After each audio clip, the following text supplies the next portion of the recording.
Welcome back to Asinine Radio, a weekly podcast where we talk about music, and, well, that's pretty much it. So, let's go!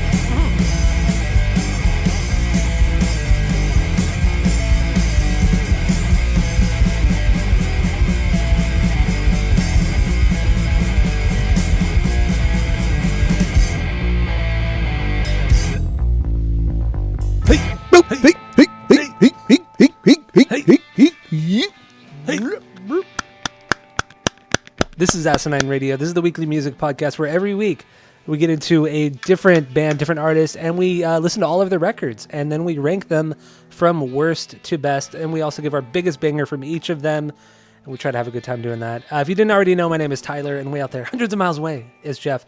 While you're listening, go to Apple Podcasts, go to Spotify especially, and give us 5 stars and 5 stars only. Get our ratings up, and tell all your friends, because we are the greatest podcast ever. So that's all I got for the boring intro. Let's jump right into what we're doing today. And that is Bleeding Through, local hardcore, Orange County, California hardcore band. OC Hardcore. We listened to their 8 records, and like I said, we have ranked them worst to best and given our biggest banger from each. So let's start with your number 8, Jeff. Go.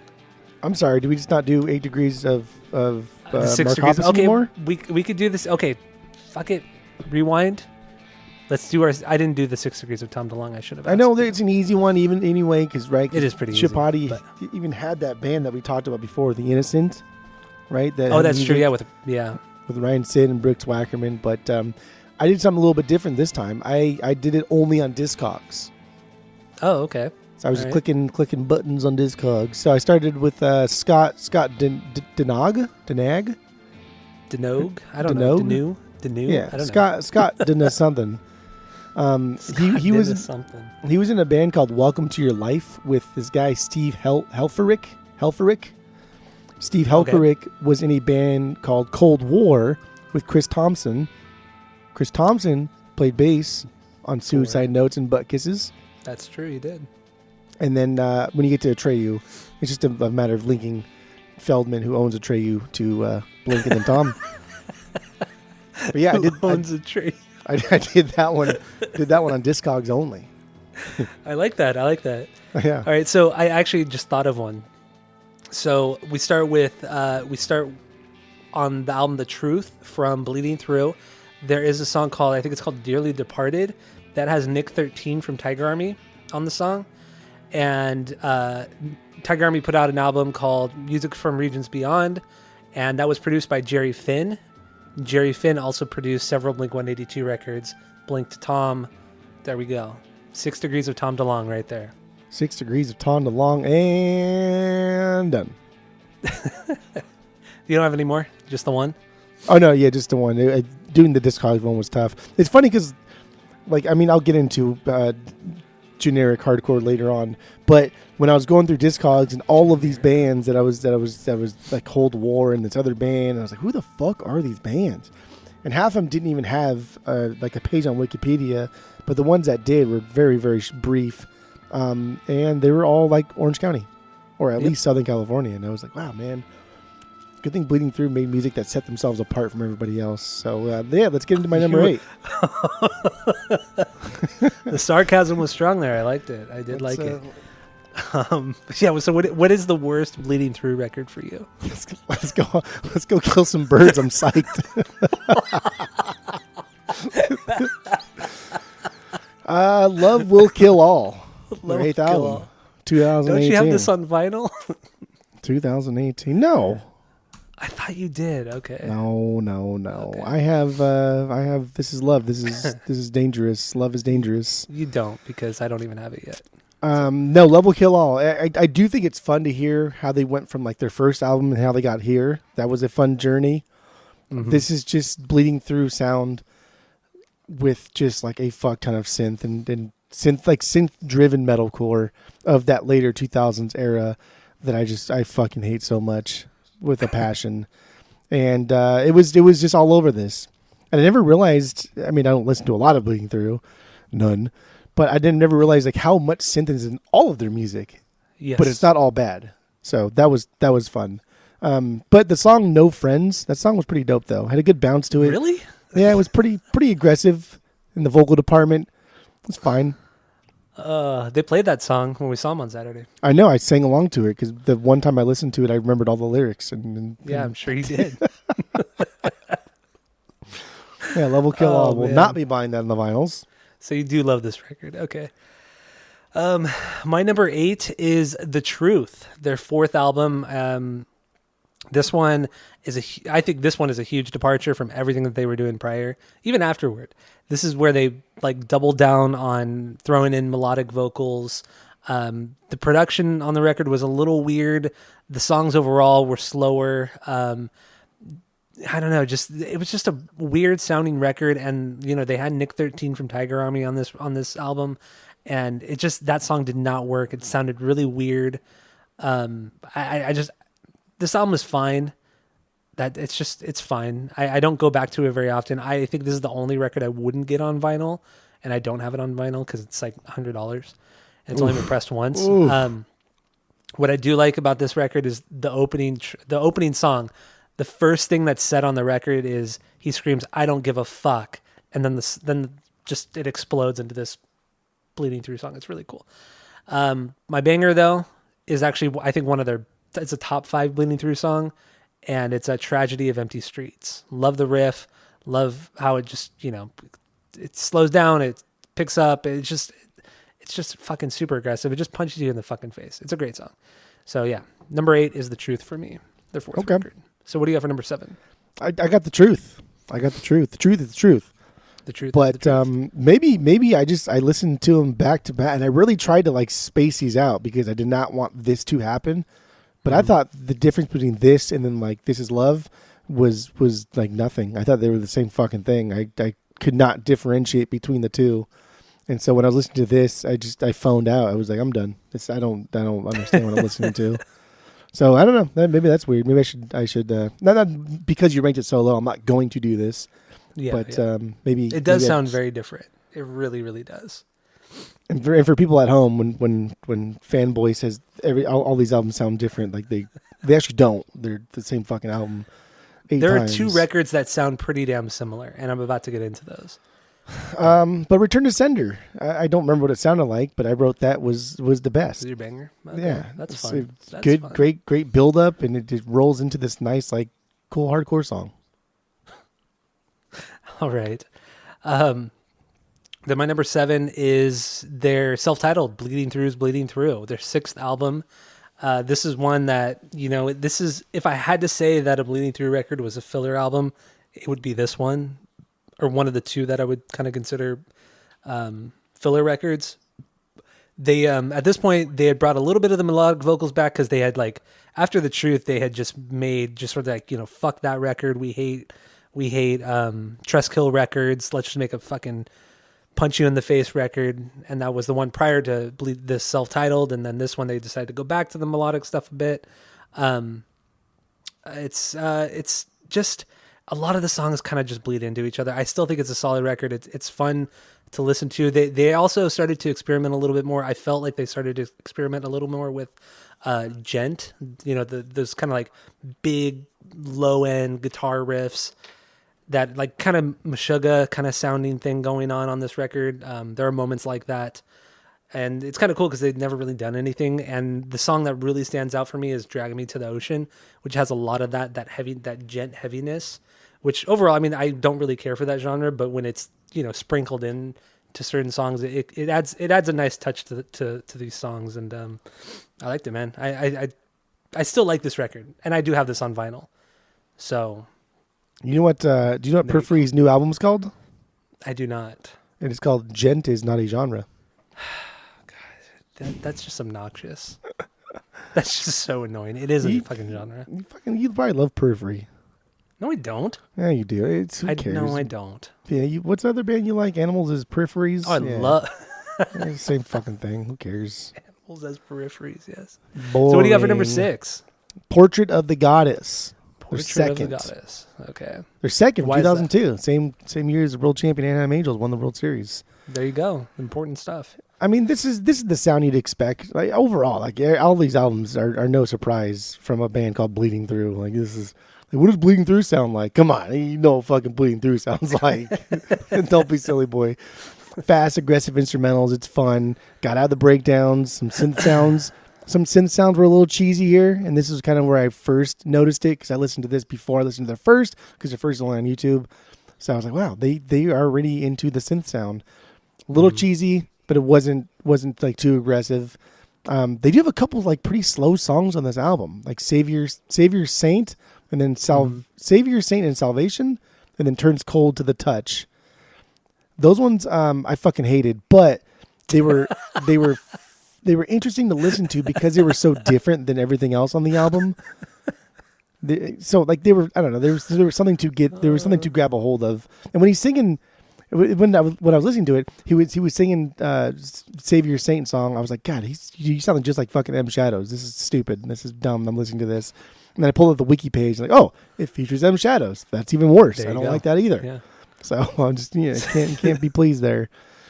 Oh man, turn cold to the touch. Like, dude, the singing is bad. It's so bad. The music was solid, kinda, but fuck, man, that singing was just woofers.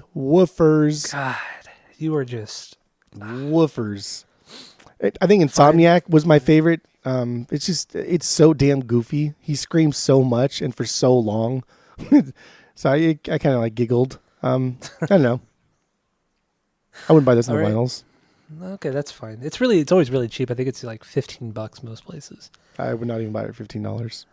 Oh my God. Okay, so my number 6 is Declaration, their 5th record. This is the last one they did with Trustkill Records.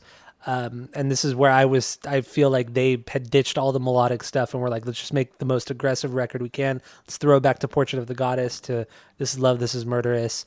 And they did it when it came to the heaviness, but there were just, everything sounded a little too perfect. They didn't have like the same kind of swing that like This Is Love had. I felt like maybe the drums were they were triggers. They were maybe a little bit programmed or something. I don't know. There was something a little off with this record. I still really like it. But I think what it was too, there's a ton of blast beats, which, he does do blast beats, but they're always like, they're well placed. It's not like an entire song of fucking blast beats, but this record has a little too much for my taste. And it also doesn't have those like, those typical OC hardcore breakdowns from the first 3 records, which they're cheesy, but goddamn, they're so much fun and they make me smile, and I'm smiling right now. And my banger off of this one is Germany. This is just a really good, solid, heavy song, of course, with the blast beats, whatever. But I feel like this is the only one that really, really stands out from the rest. So, yeah, Declaration is my number 6. So, what do you got for number 5? The Great Fire. Lord Jesus, there is a fire. This is the one that I own in the vinyls. Oh, you did? Oh, this is the one you got from Rise Records, right? Yeah, just because it was half off. It was really cheap. Right. You're like, I'll just fucking buy it. It's like, yeah, you're right. It was like $8 or something. Who cares, right? Half off records. I don't care. I'll buy it. But like as far as like metalcore albums go, this is solid. It's metalcore, but it doesn't have any of that shittiness that most metalcore bands from this era and then on have. There's a little synth here and there, but I could definitely do without that overall. But it's just like aggressive hardcore music, and it's fine. It's got a couple breakdowns and everything, but overall it's just fast and loud. There's also like a lot of really solid guitar riffage throughout the album, but it just, overall this band lacks melody for sure. Yeah. And I don't know, The Great Fire. This is I'm gonna purge this one when I go through and do like a major purge, because I want to get on different, maybe 2 other Bleeding Through albums. But yeah, this one, I don't know. Don't care. 2 other Bleeding. One for sure I want to get. Another one I may get depending on what the price is. All right, so your number 5 is The Great Fire. So my number 5 is Love Will Kill All, 8th record, the most recent record. And I think this song is this is one record where it has a good amount of melody, a good amount of the aggressiveness. I agree with you. There is a lot of synth on here. Really, the most negative thing I have to say about this one are the drums. They do sound very, very programmed, and they don't sound natural whatsoever. But when you look at the credits on the vinyl online, it all says that Derek played drums on it. But even still, like it doesn't sound normal. And even if it did play on it, like there's no like there's nothing very, very unique about the drums on this one, and it's always kind of bothered me.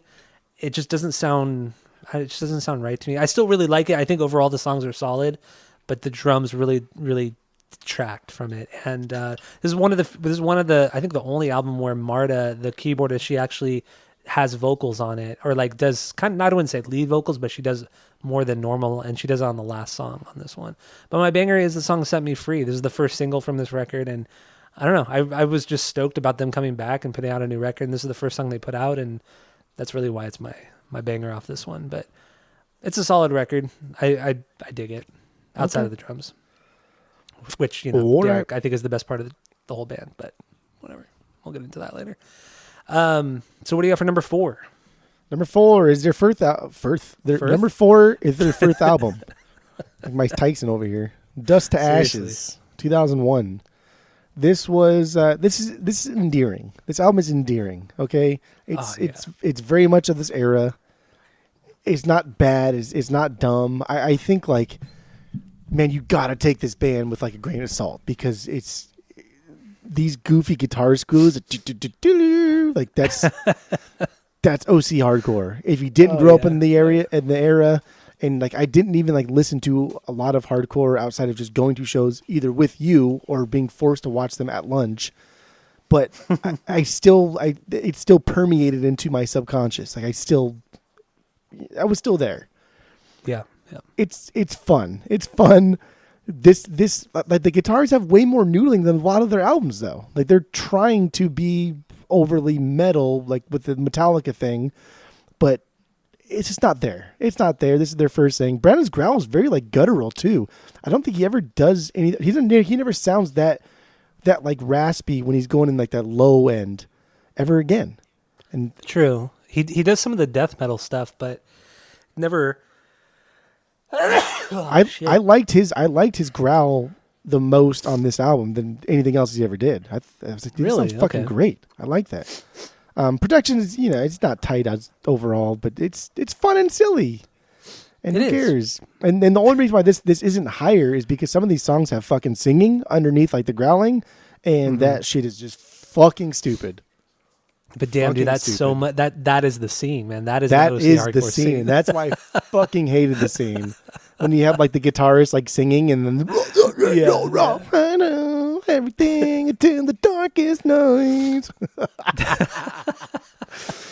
Oh my god! But Hemlock Society was cool. That was my banger. I had a good bounce to it, and the riffage was like a little more metally at some point, and then later on he just yells like fucking. I think this is what he says, but he yells, "And I hope you're fucking choking."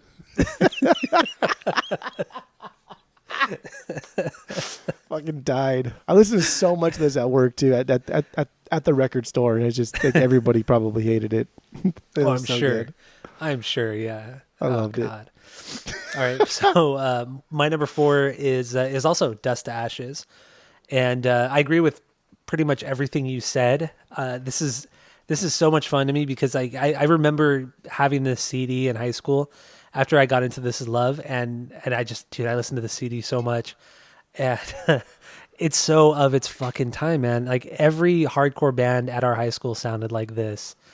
And the nostalgia, what it is with this record, it's pretty much all nostalgia. It's cheesy, it's fun. There's not a lot here. But God, dude, I had so much fun. I have so much fun listening to this record. This is also the only record that Derek, the drummer, didn't play on, and it kind of shows because I don't know how much you kind of went into the drumming on the album of the week, but the only thing good about this band's the drumming there, dude. So do you actually believe that, or that's what I truly believe? Yes. Okay. Well, yeah. So and this record it's a good hardcore record. It sounds like the other bands that Brandon was in at the time, like 18 Visions when they were actually like a hardcore band, or Throwdown, which is a very hardcore band. This just sounds like him trying to emulate those 2 other bands he's in, because he was in all 3 bands at the same time, which is kind of crazy. but he was. And yeah, Dust to Ashes is a lot of fun. My banger is Just Another Pretty Face, because it does have that guitar harmonizing thing that, you were talking about earlier, that every fucking hardcore band did in the hardcore scene. And God, it has I just hate that those shit so much. Those heavy ass cheesy breakdowns. God damn, dude, it's so much fun listening to this one. And I wish I had this on vinyl. They were going to press this. There are 8 test pressings out in the wild somewhere. Every once in a while, I think one will pop up on Discogs. But so they did the 8 test pressings, and then the label said, never mind, we don't want to press it. Or the band said they didn't want to press it or something like that. So they never did. But except for those 8. And some's not on Spotify. It's on streaming sites. You can only listen to it on YouTube, because it was pretty much a different band. I mean, the only members were Brandon and then one of the guitar players. Everybody else was different. So after this record, so it's just kind of an outlier, but it's still a ton of fun. So that's my number 4, Dust to Ashes. What do you got for number 3? Go. All right, number 3. Here we go. You ready for this one? God. Album of the week. This is Love. This is Murderous. This is Love. This is Murderous. This is Love. This is so Love. murderous. Yeah. All right, my number 3 then is Portrait of the Goddess, the second record. This is the first one with Derek on drums. So, I mean, overall, the technicality, the production is just a vast improvement from Dust to Ashes. They seem to have got their shit together on this record. Everybody, the guitarists, everybody. It's a huge step up. I always kind of forget about this one. But after listening to it a couple times this week, I was just like, dude, this record it's solid OC hardcore. Like this is like the best of OC hardcore, which a lot of people would say, well, that's just bullshit. That's just shit, which is you pretty much. But yeah, no, I think this is a really solid record. I have this on vinyl too, so which is cool. My banger is Rise. The guy from Himza and Brandon's voice go really well on this with one another on this song. It's just a really solid, aggressive song. And then I also thought too that Brandon's screams on the song "Turns Cold to the Touch" sound a lot like Corey Taylor, and even the guitars sound like Slipknot, like early Slipknot. So I can almost guarantee they probably took a ton from that first Slipknot record, because that's this song it's like a Slipknot B-side almost. But okay. But yeah, Portrait of the Goddess. It's a solid record, man. If you never really heard a lot of Orange County hardcore, I think this is probably a good place to start, and you'll probably hate it. Which is fine. Take your fucking pick. It doesn't matter what you start with. Just take any one of these fucking albums, except for the last album, and that's it. But Portrait of the Goddess still has that kind of like raw, almost demo feel that Dust to Ashes has, but it's not as egregious as Dust to Ashes is. Egregious. It still has a right amount of polish to sound good, and Derek plays drums on it. So, Portrait of the Goddess, great fucking record. So, what do you got for number 2? Go. Number 2 is Bleeding Through's Bleeding Through. That's crazy, man. Bleeding Through is Bleeding Through. Well, why though? I'm very curious. It's interesting because I like this because it's just solid like hardcore shit. There's not a ton of fluff here. They're in this metalcore genre here, but they aren't fucking being annoying about it. They scream and growl and play fast, but really this is just hardcore kids trying to play metal, and that's what metalcore essentially is at its core. Is hardcore kids who like grew up like listening to metal but wanted to be more obnoxious about it. And Bleeding Through is Bleeding Through. It's just like, I don't know. It's more, not as is my number 1, but like it's just good like punk rock, but very very aggressive.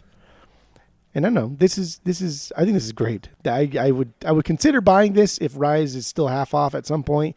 I would probably buy this. I like this a lot. I really do.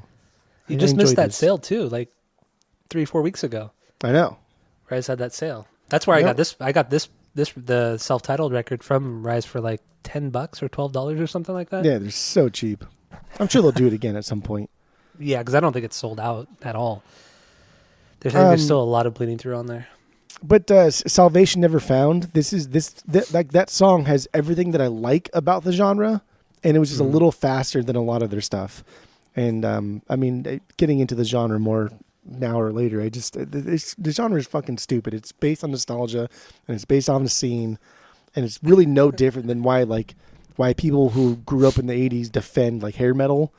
It's just it's just a thing that you liked, But if you have like an objective look on it, the whole scene in general is fucking dumb.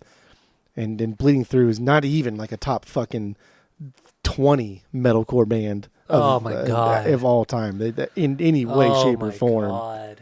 Any way, shape, or form. That is so stupid. It's not stupid. It's fucking fact. The band is not that good. Oh. Here we go. But yeah, that's my number 2. Bleeding Through. All right, my number 1 is, my number 2 is The Great Fire, 7th record. I think this one really stands out. This is where they had, outside of This Is Love, this is the best songwriting they've ever done because the songs have more character than most of their records. It's not just a punch in the face the entire time. Everybody brings their A game. Marta's keyboard playing on this one, or synth stuff. It's a little bit loud in the mix, and it kind of stands in front, but it's still exciting. Like, it's not annoying. Like, there are some parts in Bleeding Through where she's a little much, but I felt like it's a nice balance on The Great Fire. The aggression is here. I forgot who played guitar on this record, but yeah, man, I think this is really just a great record, songwriting, aggressive. It's a little bit of everything, the best. It's a little bit of their best stuff. What am I trying to say? I don't fucking know, but it's fine. Okay. Whatever. I don't care. I forgot what my banger is. Shit. Why didn't I write it down? It doesn't matter because they're not fucking. What is my fucking banger? Oh my god. Hold on, wait. It's like one of their best songs, but I can't even think what it's called, and I didn't write it down. Just name any song by them because they all sound the fucking same. You're the worst. Oh, Final Hours. The song Final Hours. That's the banger because there's a sample that Marta uses in this song that's from, I'm sure it's from multiple games, but it's specifically from a game called Dungeon Keeper for the PC back in like the late 90s, early 2000s. I loved that game growing up. And it's just whenever you create money or something like that in the game, it makes this like jingle, and she hits that jingle on the upbeat of the breakdown. So you just get the chugging of the guitar, and then in that small space of no noise, you get that sound that she throws in there, and it's just solid songwriting, man. It's kind of cheesy, but it fucking sounds so killer. I fucking love it. Yeah, The Great Fire is my number 2 from Bleeding Through. So okay. I rhymed too. That was cool. So what do you got for your number 1? Well, we all know what it is. It's a stupid album, but go on. Well, you already knew what it was because we talked about it in the car on the way to somewhere else. But Declaration, that's my number 1. This is first of all, this is my favorite intro that they did because it's so fucking stupid. It's so over the top dumb. It's so long, and like the Boondock Saints thing, that's cute. That's very of the era. But like the Boondock Saints, that movie is very douchey. It's a great movie. I love it, but there is like a cloud of douche surrounding it. Yeah. So this one's just stupid. It's so it's funny. I like it. You get Tin Lambesis here on the track. Finally, they got like somebody who actually is in a band that knows how to do metalcore really well. Oh my god. Do you really think Bleeding Through is better than fucking As Lay Dying? Yes, I do. You're just wrong. You're wrong. These songs hit harder, they hit faster, and these are more like punk rock styled than everything else they've ever done. These are like structured songs. They're actually like writing songs as if they are hardcore kids trying to play metal music, not just hardcore kids trying to be annoying as fuck with all these breakdowns and other bullshit they're doing here. This is a great album. I love this. I think the fucking drumming is crisp. I don't know if he's using drum triggers or not. Maybe electronic drums at points, but no, it's just they're just tightening everything up as much as they possibly can. Yeah, maybe it's a little overproduced, possibly, but who gives a fuck? I don't give a shit. It's good. It's cool punk rock style guitars. I like it. Very aggressive. Very minimal singing too. Overall, there's not a lot of singing on this. Yeah, there's like no singing. On it. I think it's the one record that has the least amount of singing on it. And I like that. Even from the first 2, yeah. He's a shit singer. He really is a shit singer. Yeah, he's not a great singer. Yeah. But he has a good scream. I mean, he's a good like aggressive screamer or screamer. Yeah, screamer. My favorite song is Germany. I like Germany. That's a solid song. I like Germany. Man, I like opening Germany. riff. That's a great opening riff. It's a cool fucking song. Yeah. I don't care. Good. It's a fucking killer one. So Declaration for sure is on my Discogs want list. I want Declaration. I'm going to get that one. Bleeding Through is Bleeding Through. That's something that I'll get if the price is right. Mm-hmm. I'm sure you'll get it for under. You can get it for under $20 at some point. Yeah, and that's fine.